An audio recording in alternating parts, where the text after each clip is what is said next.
Roger Staubach from the great class of 1965, welcome back to Annapolis. And you are here today because you're one of our distinguished graduates, and you're here to pin our current class of 2012 distinguished graduates. I appreciate your commitment to Navy, Roger. Well, it was a real privilege to be part of the distinguished graduate process, and it was a real honor for me. And I know today, got some friends that are being honored today, Dan Eckerson and John Ryan, that I know very well, and then 3 others that are Naval Academy, and so it's a great event. Right. Well, on behalf of all the alumni, I just want to say, as I've gotten to know you in the 3 years I've been on the job, I appreciate your humility and support of Navy. I know you've done a lot of things in your life, and giving us the time that you do is much appreciated among all of us.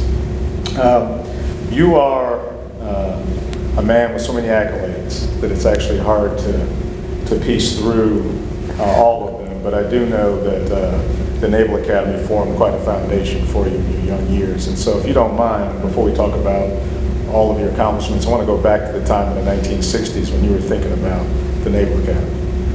And the reason for that is we often do these conversations, not just for our alumni, but for young people thinking about the Naval Academy. So it's an interesting way to do that. So you're from Cincinnati, Ohio. I'm from Chicago. The biggest body of water I saw back in my day was the Great Lakes of Michigan.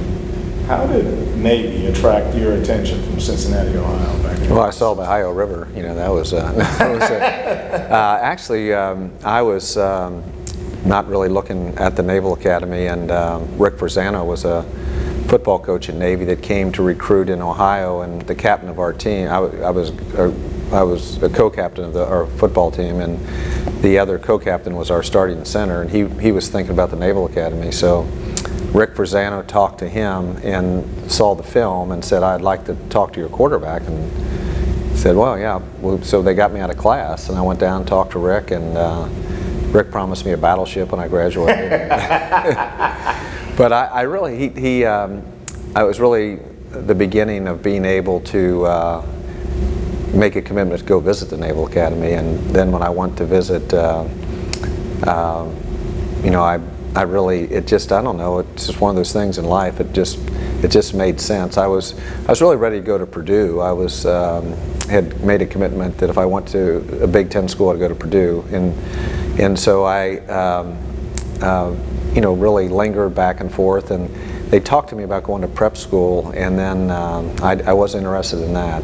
But they came up with a junior college program that was really good for me, because I didn't play quarterback till my senior year in high school, and it was, you know, a year for me to get acclimated, and so I wanted to give that a try. And so I went to Roswell, New Mexico Military Institute, and we had a really good football team there. And then I went right in.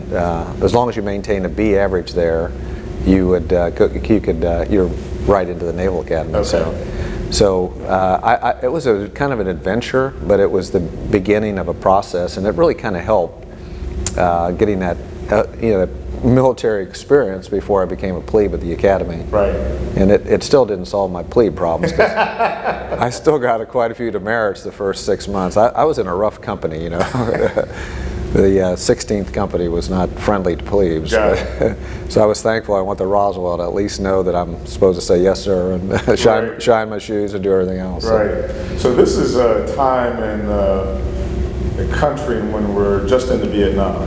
It's an interesting time. The early 60s was just the very beginning. It wasn't really well known, but you graduated into that environment. But it was certainly a different time in the country as time evolved. So once you come to the academy, you're here. You just talked about plebe year. We all go through that.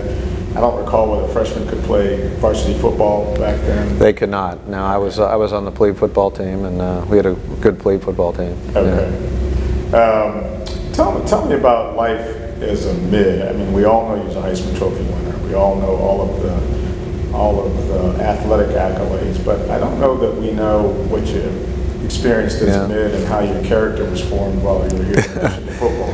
Well, I was, you know, that plebe year was, plebe summer was kind of rough for me. I wasn't a troublemaker or anything. I was the head of our student council in high school, but I didn't look at the little things in life to be that really important, and they are. You know, it's kind of, you know, superior skill in the little things, and so I really struggled with, and Roswell helped me a lot because I struggled down there also to do all these shining my brass and my shoes, and then I had these reef points I had to memorize, and so I really fought it the first 6 months, and then I mean, I clicked in. I mean, I said, hey, you know, there's a reason for this. Making my bed every morning, get up, you know, and so that discipline has been a big part of my life. Not overly disciplined, but just making sure that you do the little things that really can lead to you know, big things in life. And so the academy, that plebe year was really not a fun year, but it was a great year for me. And once I got through plebe year, it was, you know, I really enjoyed I enjoyed the academy. It kind of, I played sports. I played baseball, football, and I played basketball 2 years, and so I was getting a great education. You know, you couldn't go out at night and mess, you know, so you were really asked and, you know, forced to study, and that was one of the things that did appeal to me. I saw the vision of someday I'm going to you know, be a young person and have a lot of life ahead, and I want to get a great education. In the Naval Academy back then, we had a Bachelor of Science in Engineering, and it's been helpful in everything I've done. I'm not really an engineer. I was a slide rule engineer back then, but it gave you that academic foundation that was really been important to me. And I enjoyed the service. I went in the Supply Corps. I was actually I was partially colorblind. Sometimes I'd pass the test and sometimes I wouldn't, you know. I mean, I don't know how that, you know, so, so I was almost going to go in the Marine Corps, and, but at the academy, the guys that wanted to be Marines, I mean, they studied in their combat boots, and they were, I mean, I love the Marine Corps because when I was in Vietnam, I actually, my job was with the Naval Sport Group was supporting the Marine Corps, and oh my God, they're fantastic, and they're like special forces, really. So I really, when I graduated, I had 4 really great years in the service. 1 year overseas, and then Pensacola Naval Air Station, and so I've always been grateful for not only the Naval Academy, but the 4 years I had in the service to be part of our military. I feel very proud of that. My heroes really are those that have really made a career of their military responsibilities. Yeah. Right. You mentioned all these other sports. Now, you're known as a Heisman Trophy winner, Pro Football Hall of Fame quarterback, but you and I had an interesting conversation at your house a few years ago when you showed me your trophy room. Can you share with alumni what you consider some of your highlights in your athletic career and awards that you've received?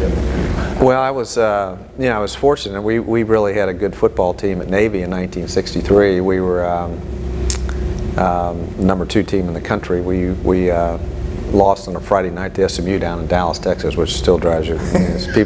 People there never forget it. So, and then we lost in the Cotton Bowl. So I didn't really like the Cotton Bowl, but we had really a good season, and because of that season and, you know, a great team, I did receive the Heisman Trophy, which was a pretty neat deal. And I told all the players I was going to give them a piece of it, and they're still waiting for that piece. I do have to chop it up pretty good, but that was, you know, it turned out to be a big thrill looking back on it. At the time, we were just playing good football, and Bud Tallman was trying to keep me away from the press as much as he could, but I was able to, because of, you know, having a successful year, to have some rewards that year, and the Heisman was probably the most. I mean, when anybody talks to me about anything I've ever done, they ask about the Heisman Trophy. So it's marketed very well. Yeah, so, no question. But it was our '63 team, and my teammates, we still stay together. You know, Tom Lynch was our captain, and we're great friends, and still we're a lot of players on the team. We've stuck together, and they're as proud as I am of the season we had, and also they feel they won the Heisman Trophy just like I did, which is true. Right, there's no question about that. So you also got an award for being an all-around athlete here, though. And that was an interesting dynamic. A lot of people don't know how much time you put into baseball and basketball, but can you tell our alumni how that all played out and what kind of awards you received? Well, I love baseball, and I was able to play baseball. Wayne Harden, the head football coach, allowed us to. We had an early practice. We actually, as cold as can be, we would have our spring practice in February, and so a lot of guys played lacrosse, track, baseball, whatever. And I love baseball. I grew up playing baseball, and so I was able to play all 4 years at Navy and played for Joe Duff, and who was a great guy. And I played 2 years of basketball. My plebe year I played basketball. I was a starting guard, and I wasn't going to play my sophomore year, my youngster year. And so my youngster year, the Coach Carnival asked me to come out for the team in the middle of the year. Another player, a great guy, a football player, Jim Campbell, and I came on the team. So, and I've started the Army-Navy game. And I played a little bit when I came on the team, but I started that game. We had a zone defense, and the guy's name was Joe Kosciuszko, I think. Was a great scorer for Army. And so we had a 4-man zone, and I was the followed Joe Kosciuszko all over the court. So Joe didn't score very much, but neither did I. But I played. As long as he was in the game, I stayed on him. So I played over half the well over half the game, and so I got a letter for that because I played half. So I was, and then I got the Thompson Trophy 3 years in a row, which was fantastic. It was, I mean, that's really one of the neat accolades I've ever had in my life.